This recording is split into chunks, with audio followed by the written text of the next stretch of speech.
மாடு மேய்ச்சிட்டு கண்ணன் திரும்பி வரான். அவன் திரும்பி வரும் கோலத்தை ஜன்னல் வழியாக ஒவ்வொரு கோபிகையும் எட்டி பார்த்து எப்படியெல்லாம் மயங்கினாள், மையல் கொண்டாள் என்பதை வர்ணிப்பது தான் இந்த பதிகம். அதாவது மேலோட்டமாக பார்த்தோன்னா என்னப்பா 10 பாட்டு, எல்லா பாட்டுலேயும் ஒரே காட்சி தான். கிருஷ்ணன் மாடுகள் பின்னாடி அப்படியே நடந்து வரான், புழுதி கிளப்பின்னு வரான், தலையில் பூக்களால் அலங்கரிச்சுன்னு இருக்கான், மயில் தோகை மயில் இறகு வச்சுன்னு இருக்கான், எல்லாரும் கொடை பிடிக்கிறா, கையில் கோல் ஏந்தின்னு இருக்கான், நிறையா திருவாபரணம் அணிஞ்சின்னு இருக்கான், காதில் பூச்சூடின்னு இருக்கான், பார்க்கறதுக்கு அழகாக இருக்குது, பெண்கள் மயங்கரா, ஒத்தி வளையலை இழந்தா, மெலிஞ்சு போனா, அவ்வளோதான விஷயம் அப்படின்னு தோணும்.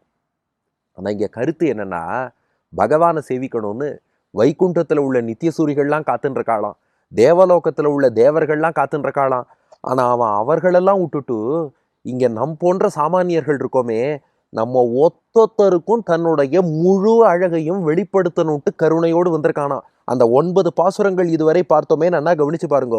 கண்ணனுடைய அழகில் உள்ள ஒவ்வொரு நுட்பத்தையும் ஒவ்வொரு கோபிக்கையும் ரசிச்சிருக்கான்னா என்ன தாத்பரியம்னா, அந்த பகவானுடைய திருவடியை மட்டும் சேவிக்க மாட்டோமா என்று பல ரிஷிகள் தவங்கடக்கிறா. பெண்ணுலாம் சடையினானும் பிரமனும் உன்னை காண்பான், எண்ணிலா ஊழி ஊழி தவம் செய்வார். அவ தவம் பண்ணின்னு இருக்கா, இன்னும் திருவடி நகத்தை கூட அவ சேவிக்கலையா. பல பேர் பெருமாளுடைய கண்களின் ஒரு சின்ன கட்டாட்சம் கிடைக்குமா, பல பேர் காத்துன்னு இருக்கா, அவளுக்கு அது இன்னும் கிடைக்கலையா.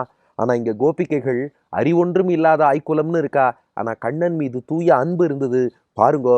அது என்ன கண்ணு மட்டும், அது என்ன திருவடி மட்டும், மொத்தமா என்னுடைய முழு திருமேனி ஒப்பனையோடு தரிசனம் தருகிறேன்னு அவளுக்கு வந்து கொடுத்தான் பாருங்க. இதுதான் பகவானுடைய சிறப்பு.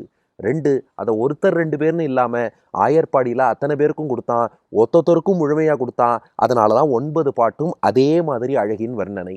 3வது விஷயம் என்னன்னா, அந்த 9 பேரும் அனுபவிச்சா ஆனா கேட்ட நமக்கு அழுக்கவே இல்லை பாருங்களேன், ஒரே அழகுதான். மீண்டும் மீண்டும் கொஞ்சம் மாத்தி மாத்தி வர்ணிக்கிறார். பெண்கள் மயங்கினான்னு சொல்றார்.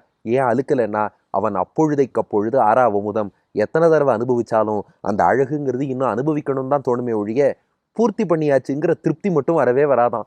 இன்னும் அனுபவிக்கணும் தோணும், அழுக்காது. இதை உணர்த்துவது தான் இந்த பதிகம்.